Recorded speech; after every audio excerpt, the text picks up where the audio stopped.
Hey guys, welcome back. Sorry I haven't uploaded in a couple days. I am having issues with my new phone.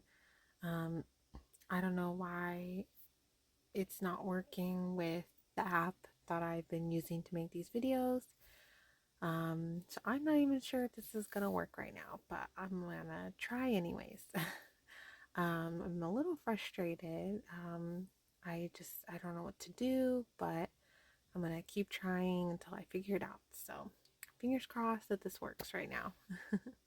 I hope everyone's having a good week and the weekend's here. So, let's bring in the weekend with the end of this book, and then we're gonna start on the book Esther. So, let's get into it. In those days, I also saw Jews who had married women of Ashdod, Ammon, and Moab, and half of their children spoke the language of Ashdod, and could not speak the language of Judah, but spoke according to the language of one or the other people. So I contended with them, and cursed them, struck some of them, and pulled out their hair, and made them swear by God, saying, You shall not give your daughters as wives to their sons, nor take their daughters for your sons, or yourselves. Did not Solomon, king of Israel, sin by these things?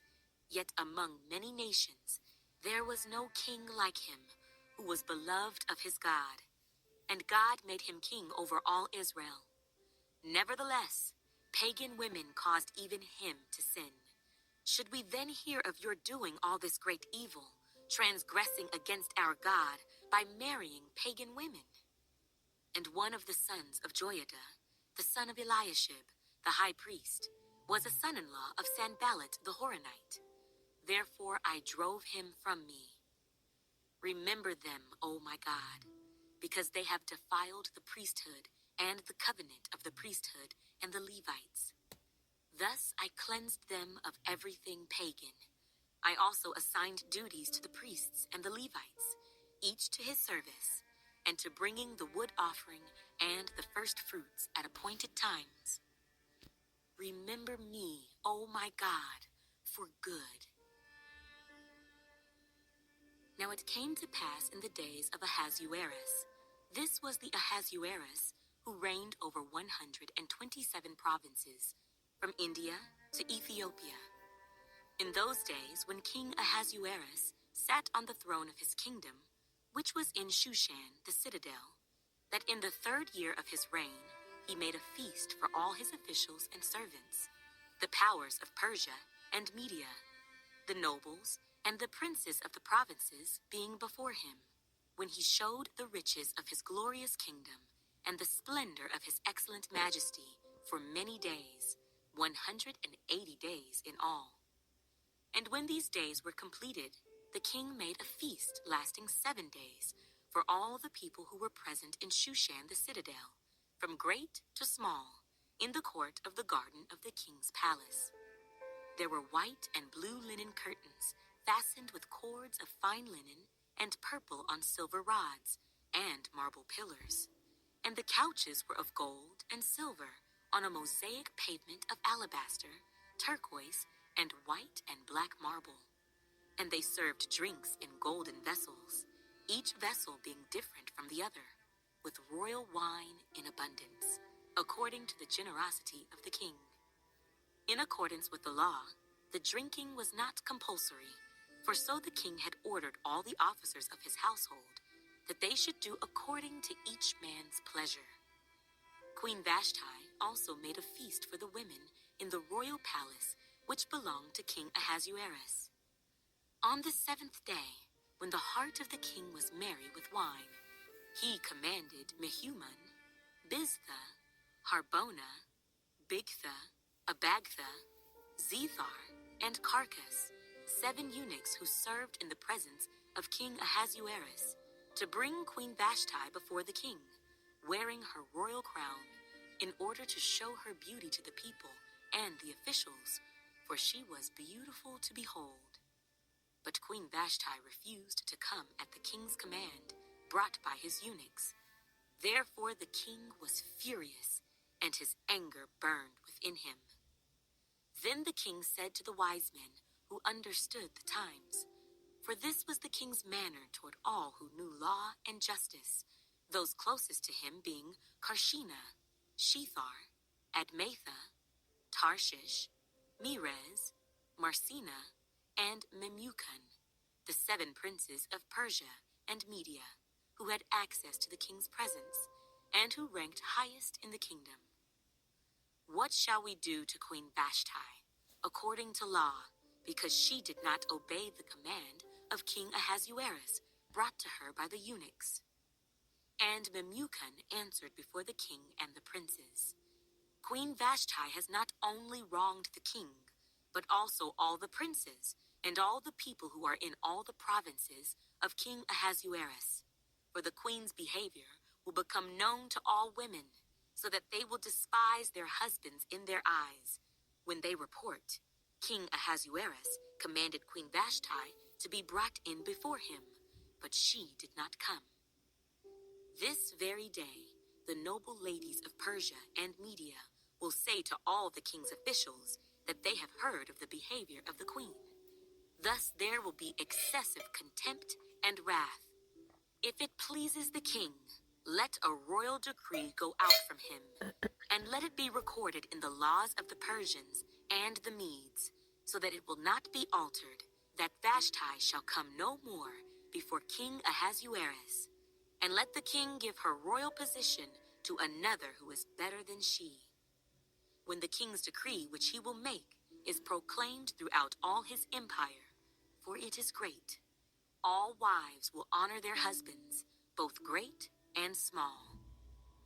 And the reply pleased the king and the princes, and the king did according to the word of Memucan.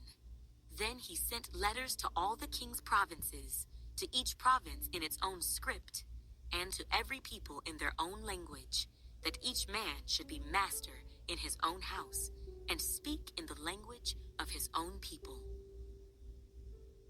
After these things, when the wrath of King Ahasuerus subsided, he remembered Vashti, what she had done, and what had been decreed against her. Then the king's servants who attended him said, let beautiful young virgins be sought for the king, and let the king appoint officers in all the provinces of his kingdom, that they may gather all the beautiful young virgins to Shushan the citadel, into the women's quarters, under the custody of Hegai, the king's eunuch, custodian of the women. And let beauty preparations be given them. Then let the young woman who pleases the king be queen instead of Vashti. This thing pleased the king, and he did so. In Shushan, the citadel, there was a certain Jew whose name was Mordecai, the son of Jair, the son of Shimei, the son of Kish, a Benjamite. Kish had been carried away from Jerusalem with the captives who had been captured with Jeconiah, king of Judah, whom Nebuchadnezzar, the king of Babylon, had carried away. And Mordecai had brought up Hadassah, that is, Esther, his uncle's daughter, for she had neither father nor mother. The young woman was lovely and beautiful. When her father and mother died, Mordecai took her as his own daughter. So it was, when the king's command and decree were heard, and when many young women were gathered at Shushan the citadel, under the custody of Hegai, that Esther also was taken to the king's palace, into the care of Hegai the custodian of the women. Now the young woman pleased him, and she obtained his favor. So he readily gave beauty preparations to her, besides her allowance. Then 7 choice maidservants were provided for her from the king's palace, and he moved her and her maidservants to the best place in the house of the women. Esther had not revealed her people or family, for Mordecai had charged her not to reveal it. And every day Mordecai paced in front of the court of the women's quarters to learn of Esther's welfare and what was happening to her. Each young woman's turn came to go in to King Ahasuerus after she had completed 12 months' preparation, according to the regulations for the women, for thus were the days of their preparation apportioned. 6 months with oil of myrrh, and 6 months with perfumes and preparations for beautifying women. Thus prepared, each young woman went to the king, and she was given whatever she desired to take with her from the women's quarters to the king's palace. In the evening she went, and in the morning she returned to the second house of the women, to the custody of Shaashgaz, the king's eunuch who kept the concubines. She would not go in to the king again unless the king delighted in her and called for her by name. Now when the turn came for Esther, the daughter of Abihail, the uncle of Mordecai, who had taken her as his daughter, to go in to the king, she requested nothing but what Haggai, the king's eunuch, the custodian of the women, advised. And Esther obtained favor in the sight of all who saw her. So Esther was taken to King Ahasuerus into his royal palace in the 10th month, which is the month of Tebeth, in the 7th year of his reign. The king loved Esther more than all the other women, and she obtained grace and favor in his sight, more than all the virgins. So he set the royal crown upon her head and made her queen instead of Vashti. Then the king made a great feast, the feast of Esther, for all his officials and servants, and he proclaimed a holiday in the provinces and gave gifts according to the generosity of the king. When virgins were gathered together a second time, Mordecai sat within the king's gate. Now Esther had not revealed her family and her people, just as Mordecai had charged her. For Esther obeyed the command of Mordecai as when she was brought up by him. In those days, while Mordecai sat within the king's gate, 2 of the king's eunuchs, Bigthan and Teresh, doorkeepers, became furious and sought to lay hands on King Ahasuerus. So the matter became known to Mordecai, who told Queen Esther, and Esther informed the king in Mordecai's name. And when an inquiry was made into the matter, it was confirmed, and both were hanged on a gallows. And it was written in the book of the Chronicles, in the presence of the king. After these things, King Ahasuerus promoted Haman, the son of Hammedatha, the Agagite, and advanced him and set his seat above all the princes who were with him. And all the king's servants who were within the king's gate bowed and paid homage to Haman, for so the king had commanded concerning him. But Mordecai would not bow or pay homage. Then the king's servants who were within the king's gate said to Mordecai, "Why do you transgress the king's command?" Now it happened, when they spoke to him daily, and he would not listen to them, that they told it to Haman, to see whether Mordecai's words would stand, for Mordecai had told them that he was a Jew. When Haman saw that Mordecai did not bow or pay him homage, Haman was filled with wrath. But he disdained to lay hands on Mordecai alone, for they had told him of the people of Mordecai. Instead, Haman sought to destroy all the Jews who were throughout the whole kingdom of Ahasuerus, the people of Mordecai. In the 1st month, which is the month of Nisan, in the 12th year of King Ahasuerus, they cast pure, that is, the lot, before Haman to determine the day and the month, until it fell on the 12th month, which is the month of Adar. Then Haman said to King Ahasuerus, "There is a certain people scattered and dispersed among the people in all the provinces of your kingdom. Their laws are different from all other peoples, and they do not keep the king's laws. Therefore, it is not fitting for the king to let them remain.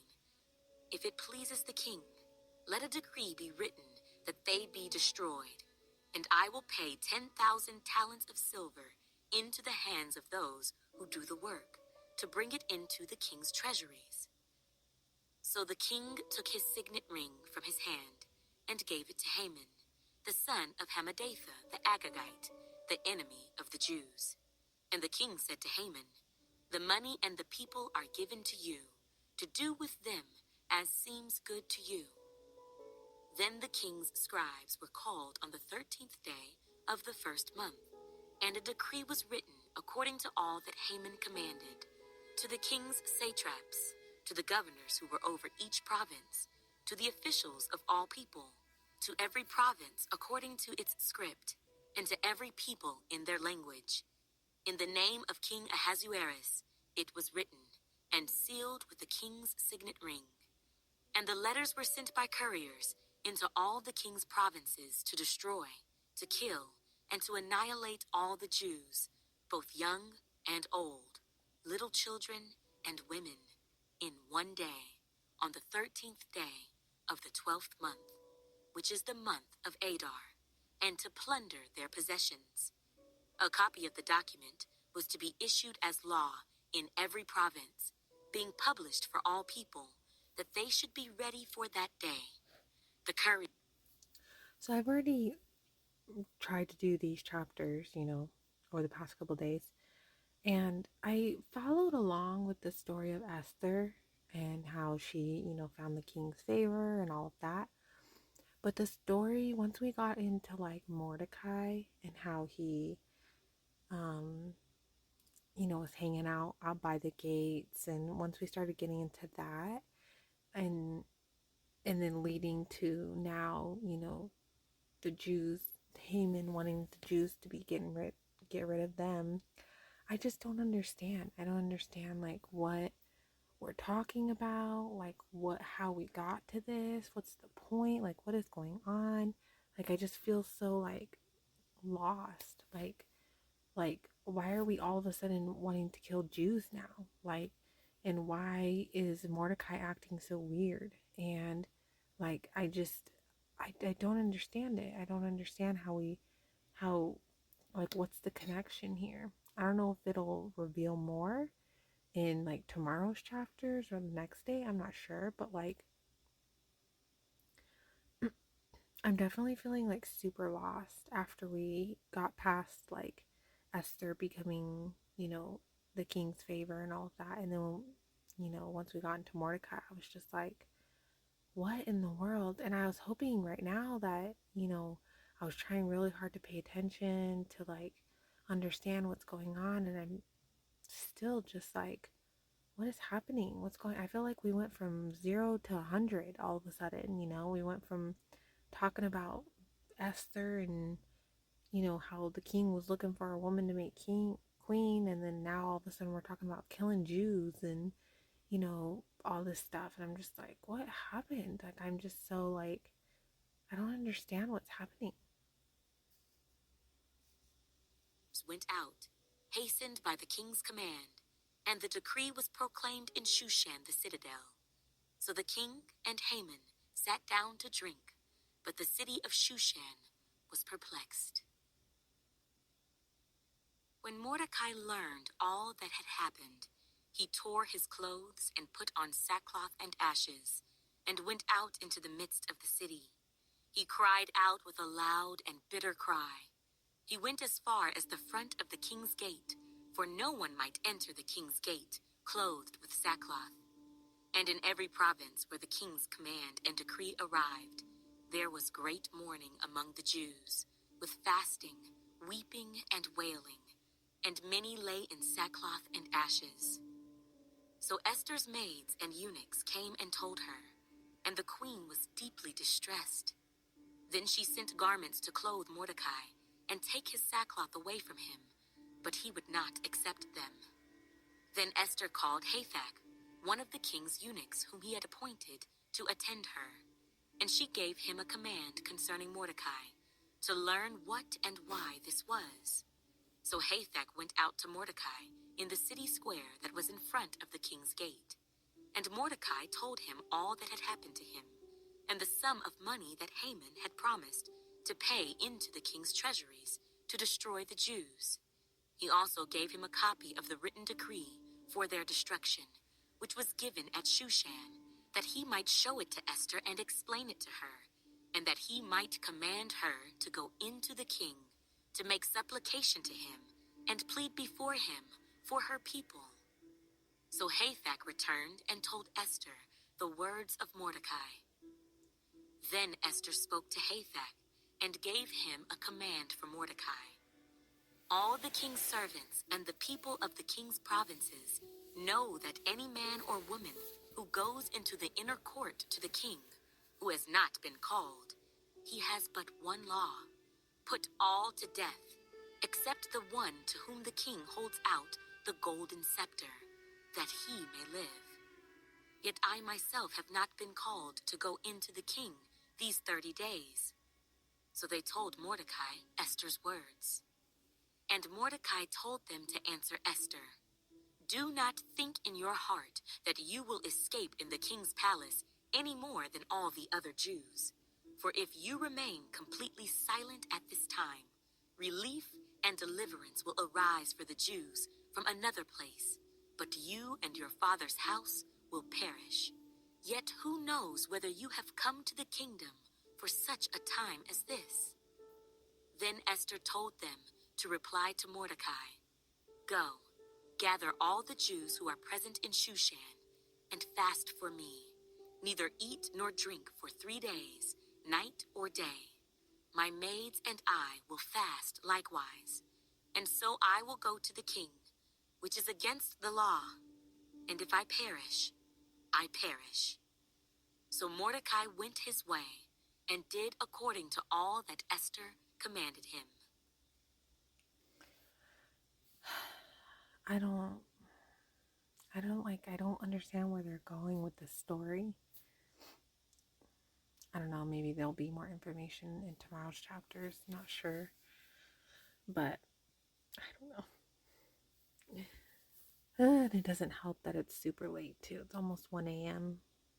But I haven't been able to make videos for a few days, and I'm just like, I have to keep trying, you know? So I don't know. Hopefully this works. Well, I'm gonna get going. I'm exhausted, but I will hopefully see you guys tomorrow. Good night.